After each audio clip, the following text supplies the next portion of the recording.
भाव काफ़ी ज़्यादा ऊपर नीचे हो रही हैं। जो ताज़ा रुझान सामने आया है वह भारतीय जनता पार्टी को भी निराश कर सकता है। मीडिया रिपोर्ट्स के मुताबिक भले ही बीजेपी अब की बार 400 पार का दावा करती हो, पर फरोदी सट्टा बाजार का अनुमान तो कुछ और ही कहता है। देश में फिर से मोदी सरकार बनने के दावे के बीच राजस्थान का फरोदी सट्टा बाजार इससे इतर नजर आ रहा है। फरोदी सट्टा बाजार के चुनाव के सटीक अनुमान के लिए जाना जाता है। देश में किसकी सरकार बनेगी ये तो 4 जून के नतीजे ही बताएंगे।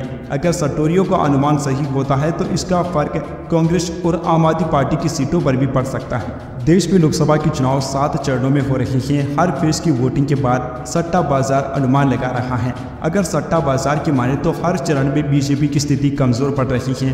बाजार में अनुमान लगाया जा रहा है कि बीजेपी को पहले चरण में 400 के आसपास सीटें मिलने का अनुमान था। दूसरे चरण में सामने आया कि 400 से सीटें कम हो सकती हैं। तीसरे चरण में अनुमान लगाया गया कि बीजेपी को 300 सीट भी आसानी से नहीं मिलेगी।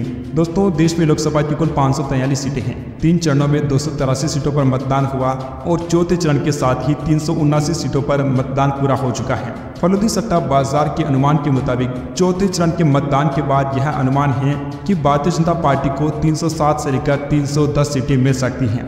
वहीं कांग्रेस पार्टी को 58 से लेकर 62 सीटें मिलने का अनुमान है। कई जगहों पर कम मतदान हुआ है और कई जगहों पर सत्ता विरोधी लहर को भी देखा जा रहा है। दोस्तों, ताज़ा जो आंकड़ा सामने आ रहा है उसके मुताबिक अकेले बीजेपी को 307 से लेकर 310 सीटें मिल सकती हैं। तो दोस्तों, कहा जा सकता है कि भारतीय जनता पार्टी अपने गठबंधन के सहयोगी के साथ बहुमत से तो काफ़ी ऊपर है, लेकिन ये जरूर कहा जा सकता है कि पिछली बार के मुकाबले भाजपा की सीटें इस बार कम पड़ सकती हैं। Subscribe now and press the bell icon. Never miss an update.